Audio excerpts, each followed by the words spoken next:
what is one of the most important things that you have learned in your life, and how did your life change after learning it? Never get complacent with what you have, because the day you do that, that's when your dreams go south. That's all I can say. Because if you get very, as I said earlier, don't get complacent.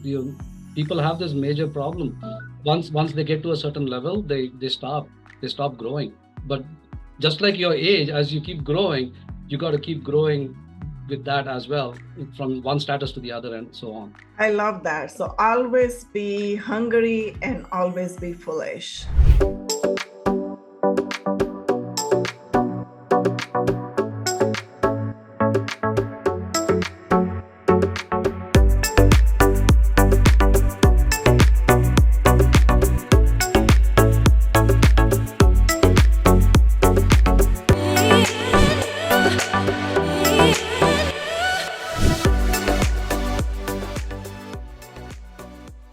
This is the Real Estate Vibe Show, and I'm your host, Vinki Loomba. And today I have a very, very special guest with me, Sanjay Hegde, one of my good friends.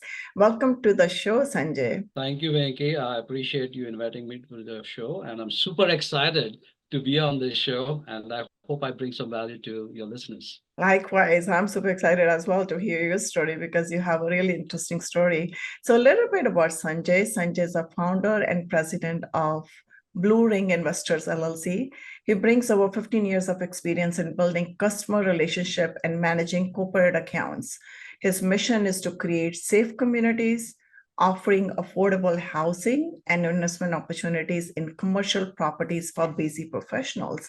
And today we're going to be talking about Sanjay's awesome journey from India to here, first of all. And plus, I'm going to highlight the fact that he started from $7.25. That was his first job, trust me, $7.25. And now he is sitting on multi-million dollars. So let's talk about his journey from $7.25 to multi-million dollar journey. So first question I'm going to ask you, what was your life like when you were earning only $7.25 an hour? I don't want to remember those days, but it, it was bad. It was bad, Vinky. I think I can tell you that much, because there was a time when, as I told you, right, I came from India. It took me a little bit while to get my green card. And even though I had a background in pharmacy, I could not utilize it over here. So I had to really go take that job, which was very sad, because I had a child, and $7.25 don't get you a whole lot. There was a time when I literally was in tears, because as a father, as a provider, I felt that I could not even get my child what he wanted, right? So which is why I also did later on started working, doing overtime. I was doing close to 90 hours a week, including that, because I did all of my second shift. I did half of third shift. I did half of first shift, just so that I could make a decent earning. So I do understand. I was in tears once when my son asked for chicken nuggets and I could not get him chicken nuggets. We are Indians, and I would go get Indian groceries and keep it over here, and we would just eat that. But of course, he is born and raised over here. Every time he would go through some place, we would try to figure out how to avoid McDonald's. How do we avoid some of these places so that he would ask for something? Because if he were to ask, it would be hard for me not to say no, because that's not the background that I come from, right? I'm not going to say that I come from a very super rich background, but we were from an upper middle class family back in India, and our parents never made us realize that we didn't have something. Like whatever we wanted, we would get it pretty much. Now we would not see the pain that my parents would have gone through, because I was a pretty spoiled brat coming in, right? I wanted one motorcycle, they had two for me, because one motorcycle I just went in right from the showroom without knowing and ruined the whole thing. So my dad was like, okay, here, take another one. So, but it was all that kind of a background. Then you come in, what the expectations your parents had put together for you, and now you have become a father, and you're not able to do the To same for your live up to them. So let's go back a little bit in your journey. How did you end up in US? So let's child. talk about that a little bit. Like you were telling me before the show that you had the degree in pharmacy. and then you decided to come to US. Let's talk about that. How did you get here and then your first job? Yeah, no, fortunately, compared to a lot of Indians or immigrants who come over here, my journey was not that difficult getting into the United States. Mhm, So basically, what ended up happening is I have a sister who's 8 years older to me, and she was married to a doctor over here in the United States. So she came over here, and then later on, she sponsored my parents, and my parents sponsored me to come to the United States. So that's pretty much how I got my green card. But the challenge was, well, my father passed away in 1993, and mhm, my mother was by herself over here with my sister. Of course, then my sister remarried, and she had her own family thing, and my mother was by herself, waiting for me to come over here. mhm, So when I came over here, usually you get your green card within like 2 weeks. And mhm. after that, you apply for your green card. And from your green card, sorry, you apply for your social security number. And from social security number, you go apply for a job and whatever you want to do. In my case, it took like 3 months. As it was February, I was newly married, new to this country, no job. So as I always say, right, when a man has no job and it's cozy and nice, the one thing that he does well is makes babies. And my wife is pregnant, and I needed to get a job. When I did get my social security number, ended up becoming where I go to Walmart asking for, hey, you're looking for a pharmacist. Here are my transcript. This is what I am. And they were like, yeah, but you don't have a license over here. And because you don't have a license, we cannot offer you a job. And I'm like, what do I need to do to get a license? And it is like, you got to go get a formal Okay. education over here. And I didn't have the time because I had a baby come on the way. So I joined this company called SAF that manufactures lithium batteries for space and defense. It was interesting story that I went through a temp agency over here, and it was funny that I go through the whole thing. It was a very different experience for me because in my mind I was thinking that going for an interview, so I was wearing like a tie and everything, all formal, and it's for a job that's on the floor, and I'm the only one walking the place with a tie on for a $7 job. So it was interesting, but then ended up becoming that guy told me, he said, hey Sanjay, I'm sorry, I cannot give you this job right now because there were some other applicants who had applied for this, and I have to give it to them. And I said, don't worry, if something comes up, let me know. And this happened on a Monday or a Tuesday, and comes Saturday, he tells me, "Hey Sanjay, that applicant didn't want to go for this job. Will you take it?" I said, "I'm going to take anything you give me." And he said, "Okay, on Sunday night, it's on third shift. Go to this place." And boom, that's how I started off over there. And it was a fun journey. It was a fun journey going from that $7.25, doing these, 3 shifts after 9/11. That was my opportunity to make more money. So I did that. And then I have to say, God had a plan for me, and, got into doing, the maintenance job. And from there, went into production supervisor to being in sales as a sales rep for the Northeastern, becoming a sales manager for North America, and then the director of sales for Americas and Asia. Then another company wanted me to come in as the vice president of sales. So that was a great, great journey. That is when Okay, hold on also, for a. I'm gonna make you stop here for 1 second. You said a couple good things. You said it was a fun job, or it was fun for you. So you were trying to find fun in that challenge too. And then you other thing you said that God has something else sweeter in store for you. So I would like to highlight that, and I want you to tell us a little bit more about that. That how you were finding fun in the challenge, because that's the key right here. Because it's all your mindset, and it is like really amazing to see your journey or the growth. yeah. Now, there's one thing that, and I give credit to my parents for this one, because one thing that my father always told me, that is, Sanjay, it doesn't matter what job you do, give your 110% to the job. Mhm. It might be a janitor's job, right? Custodian's job, but be the best custodian out there, right? So that was always instilled in me. It's like you don't settle down for anything. You always try to do. You always have to be the best at what has been given to you. So Mhm. and to become best at what you do, you got to put in that work. You That got you to know enjoy the work. everything about that particular job. So, and you have to also understand the mindset of the people around you, because I can tell you one, the funniest story would be like, if people like you, they'll do anything for you. That's one Mhm. part of it.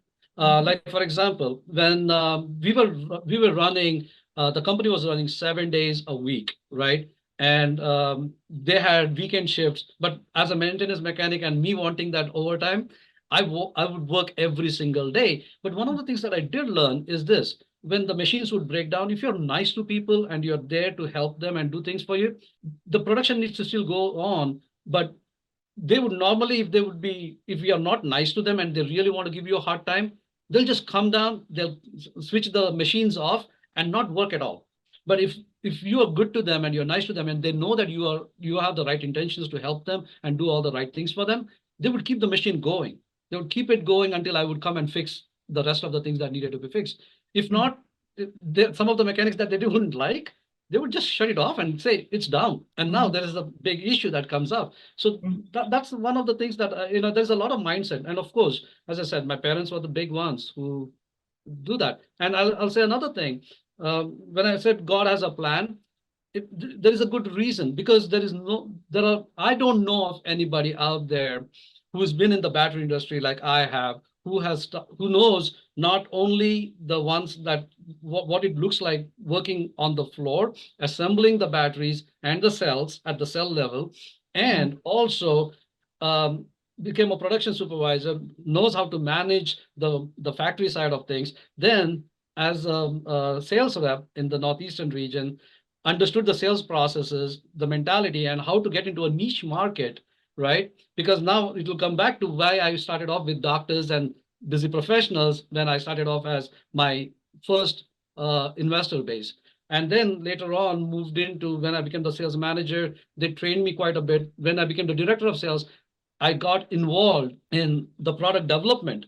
And that is when I had to got the opportunity to meet with all the electrochemists who are doctors, the PhDs, and the pharmacy thing kind of gave me an idea. So like, okay, this makes sense. This is where the electrochemistry comes in, even though it's not the same thing, but you understand how the chemical exchange happens and all of those. So I always believe God has a plan. Like, for example, I got into this, right? It is the same thing. Like, I always kept thinking I want to do something. But over the period of time, what had happened is that I was passively investing, because in multifamily and self storage, because one day, as I started making more money from that $7 to it ended up becoming where, when you're making money, you got to park that money somewhere, because money doesn't grow by itself. Now, yes, I had my 401k, that's great, but we all know that even if you really look at it, good days you might get a 12% that year,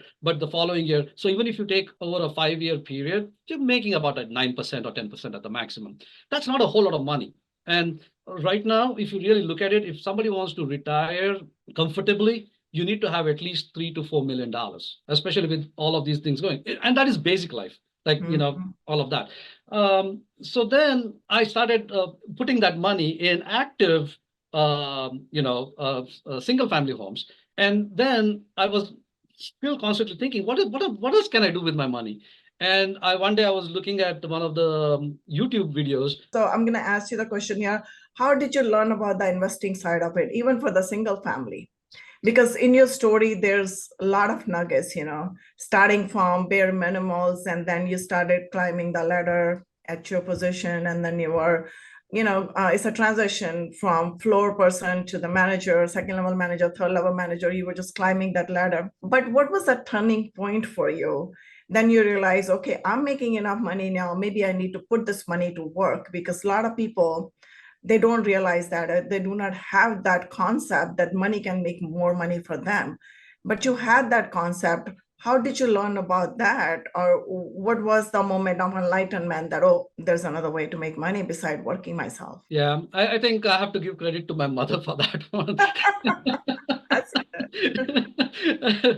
The thing is, see, they come from a generation back in India, Mhm. right from the independence time of India, right? So I don't want to give away her age, but that is when she was there, and they know what scarcity was and things like that. Age is just a number. It's okay.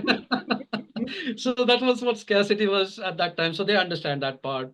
And my mother was always very entrepreneurial in her own ways. But even back in India, she would build more houses and then she would sell the house, and Oh, then she knew how to work with the income tax and capital gains and things like that. So yeah, I had a very strong, I have a very strong women in my life. ah, God has been very good to me when it comes down to all of those things, right? So so she would always tell me, Sanjay, just because now you're making all this money, don't think you want to go out and squander it. You got to keep this. I'm like, yeah, but I have my 401k, mom. He's like, yeah, but that's not, you got to still learn how it works because at the end of the day, this money still goes into stocks and bonds, which can be very volatile. So you want to keep money in some place. So I said, okay, what is that next thing? She's like, real estate always has got money in it. So why don't you do that? Well, she said that part of it. The other part of it that she didn't tell me are the challenges that comes with owning, single family homes. that's Well, true. you Yeah. you learn the hard way. So yes, I did invest in that because she told me that. And then while I was doing that, I also looked at the YouTube and learned about self-directed IRA. And Uh-huh. that guy was the guy who actually told me, hey Sanjay, so I said, if you do this self-directed IRA, where am I going to invest this money? And he's like, have you heard of self-storage? I said, yeah, I've heard of self-storage. Have you heard Mhm. of multifamily? I said, yeah, I've heard of multifamily. But I never knew that That you can use. you can use this money to do that. And more than anything else, I was like, man, I don't have millions of dollars. I don't have that kind of money. So what kind of investment am I going to do? And then he kind of walked me through it. And I was like, wow, I never knew this. And Mhm. that is when I started investing in multifamily and, single family in the self-storage as well at that time. But that was how I got into this.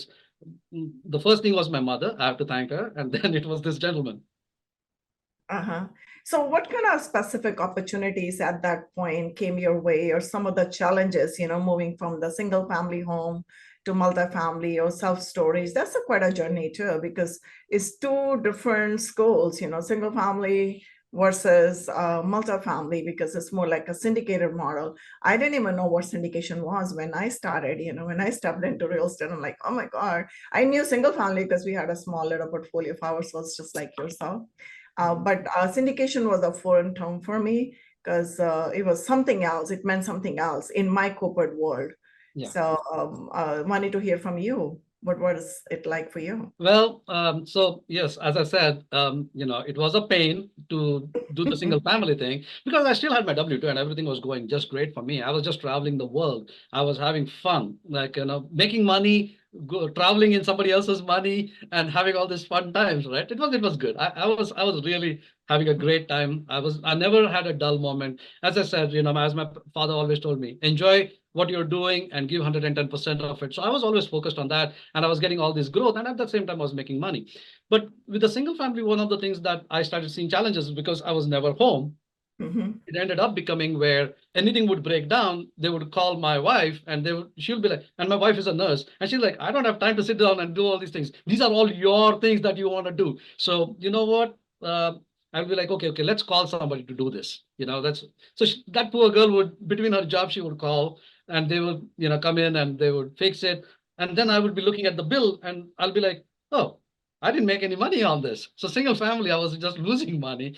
And Mhm. on the other side, on the passive income, I was seeing money coming in. The mailbox money was coming, and I was like, this I'm seeing money over here. I'm not seeing money over here. But the aha moment for me was in 2017 timeframe when my son got into an accident, and with God's grace, nothing happened to him. But I was in Japan at that time, Mhm. and I felt really bad because to me at that time, I felt like I was never there for my son. That was the first time I ever felt that realization because, as I said, I was doing all these number of hours that I was putting in. And as you grow within the ranks, your life doesn't get easier. You get more money, but then you're also putting in more time.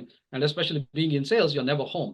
So ended up becoming where for the first time I felt I need to be there for my family. Mhm. There were times when my wife would tell, hey, sometimes I feel I'm a single mom. And I just took that as a joke. I was like, okay, maybe she's just joking, but she probably was serious about it at that time. But I was like, hey, we're making all this money and we are going on these trips and all these nice things are happening. But it is even on the trips, I remember I would be we would be sitting on the Disney line and we would be there. I'd still be working. And, Yeah. because I have to still do things because a vacation is not exactly a vacation even at that time, right? You're still working. So ended up, she would always feel that, okay, hey, this guy is always busy, but she would manage the whole thing. But for the first time, I realized that I was not there for my family, and I felt I need to do something about it. And the first thing that I was thinking about is, what is that one thing that I want to do to get financial freedom? The first thing that came to my mind was liquor store. I love alcohol, so that goes Yeah, well with. we did that too, actually. So funny you said that. So, but then in North Carolina, all the liquor stores are, state owned. So I cannot do that. Then the next best thing that an Indian can think about is, 7-Eleven. So I thought Gas about, station. getting into a gas station. And one of my childhood friends, Ajit Baliga, he told me, he said, Sanjay, I managed two of them. This is not for you. Don't get yourself into this. So I really didn't know what else to do. Ended up, Ari Mentor had come down to Charlotte, Mhm. and I was like, okay, let me see what this is. And I go there, and they talked about syndication, and I was like, okay, now I know how this kind of works, but they only give you just enough so that you can sign up for their boot camp, right? So then I was like, but it kind of made sense to me. I was like, okay, I want to get into some business, and I'm seeing that, okay, I'm seeing results in some of my investments.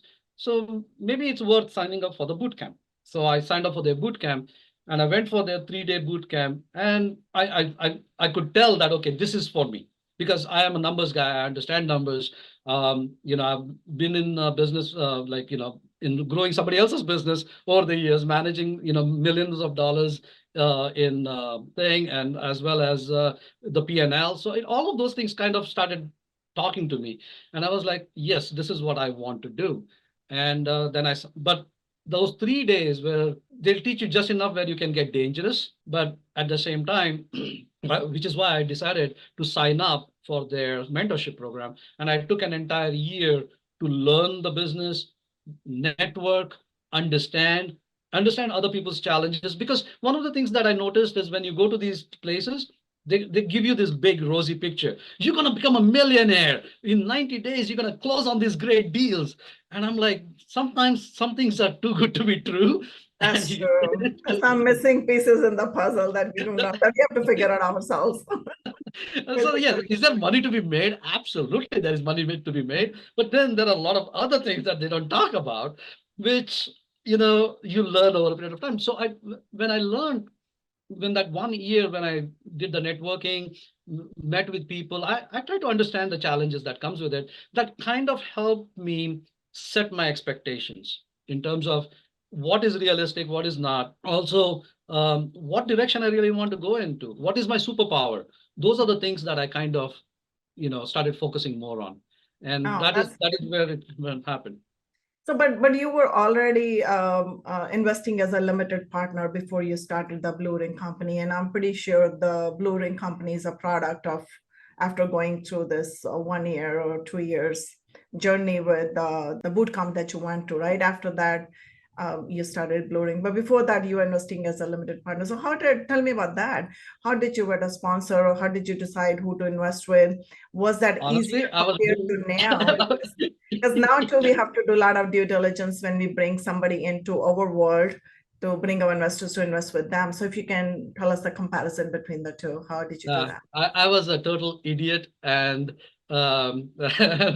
and stupid, but I was lucky. As I always say, God has been good to me so far, right? I was very stupid, or I wouldn't say I was stupid. I just didn't. I was not educated enough to think through it.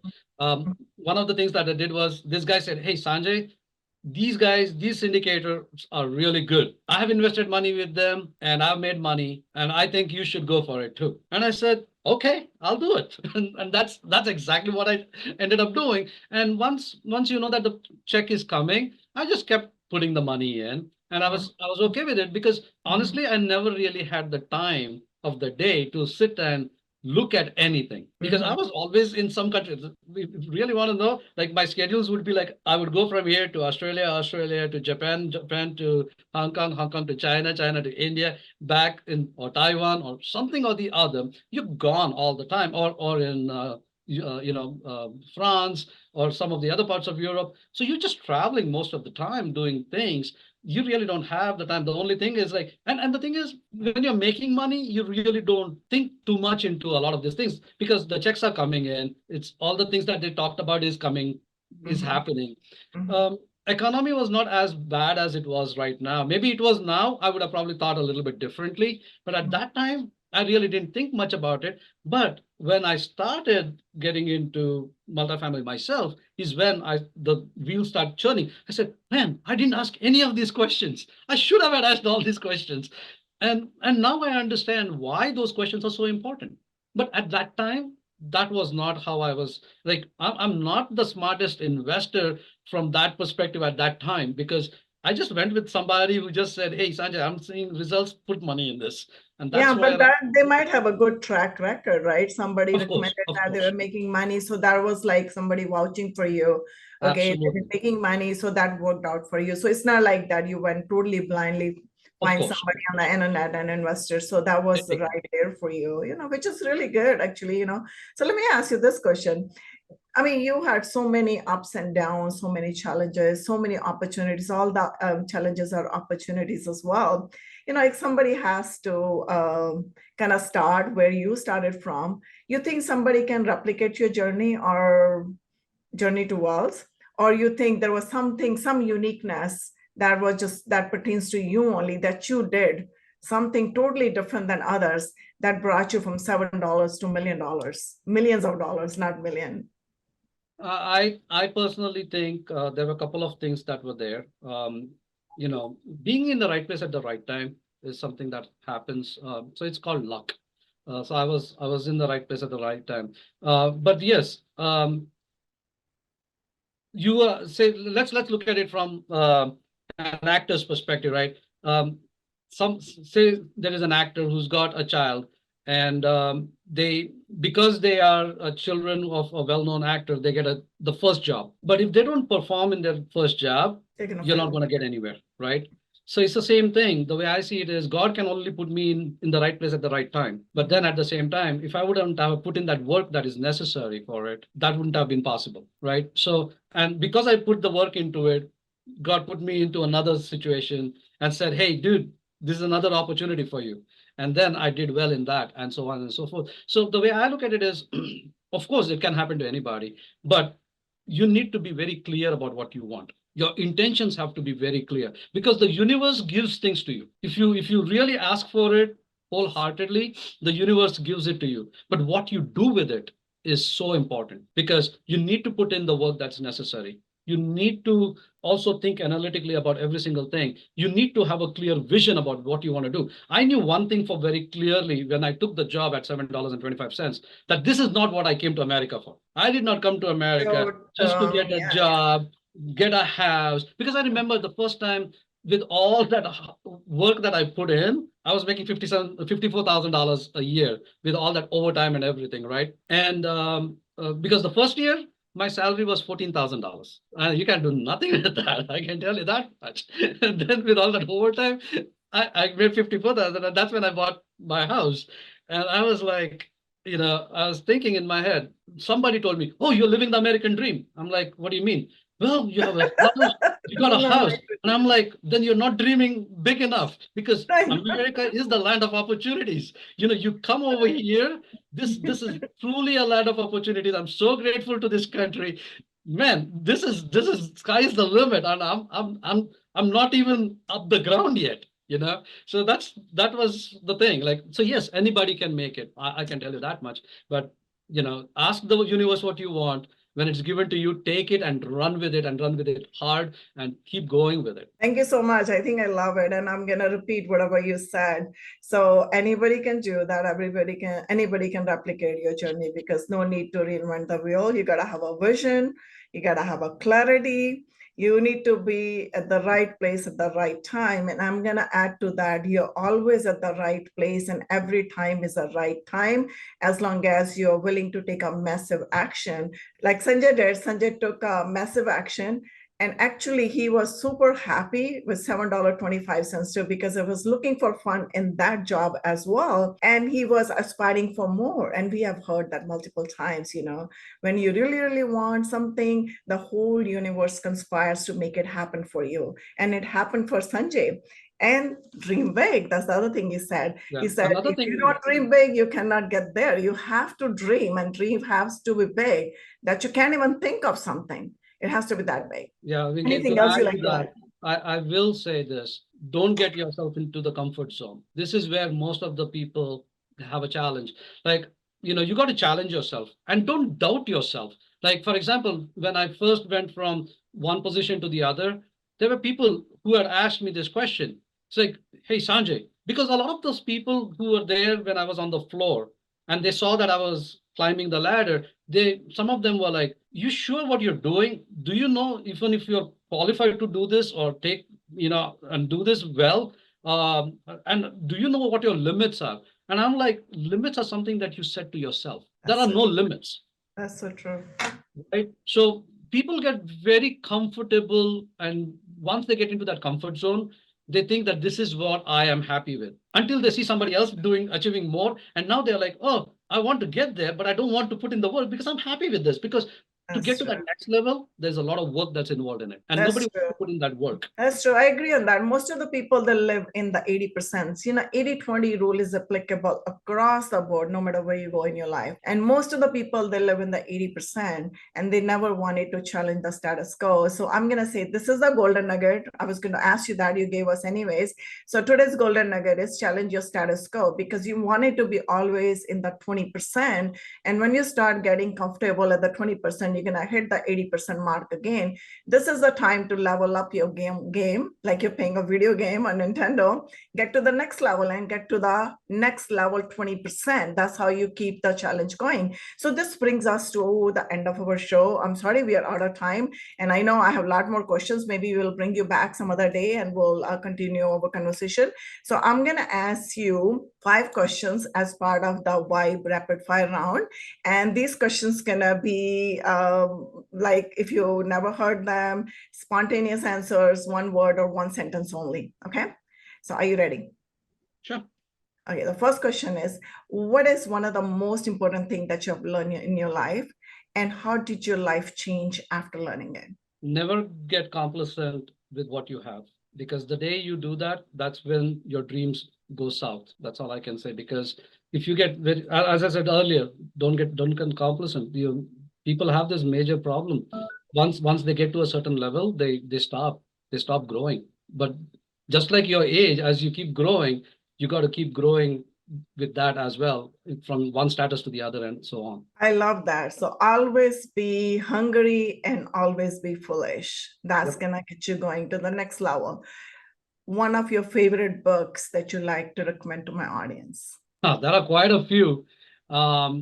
But this is something that's going to be very different. Not a lot of people would have read it, and I have a lot of things like the other books that I can talk about, which you probably all know. But there is a book called Innovative Jugaad, and this is the book that is very close to me. And the reason I say that is because Innovative Jugaad is an Indian word. Right. Right. So it means like there is a challenge. You got to figure out a fix, like duct tape something, right? So you're gonna do that. And this is what happens is, like, whenever we feel that, okay, hey, there is a challenge, we feel that we got to do something different, and then we feel that this is something that we cannot do.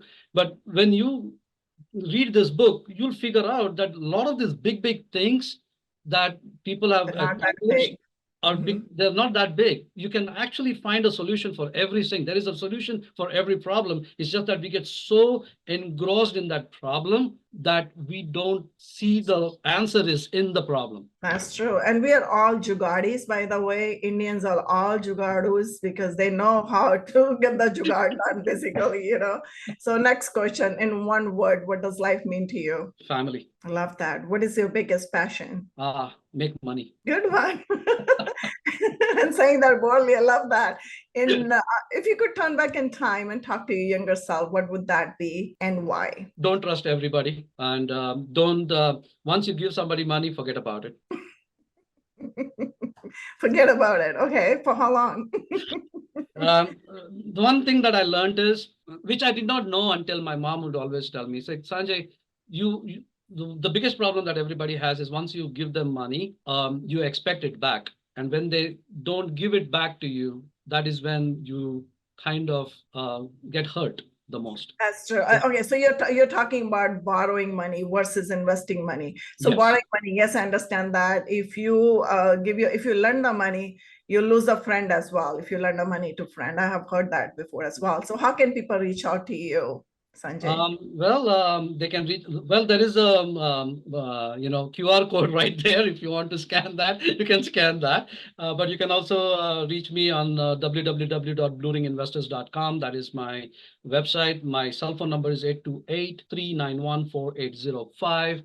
And I'm also on LinkedIn and Facebook, Twitter, you name it, Instagram, all over. So Thanks, Sanjay. I really enjoyed our conversation today. no, thank you for inviting me to the show. And Vinki, I hope I brought some value to your listeners. Yes, you did.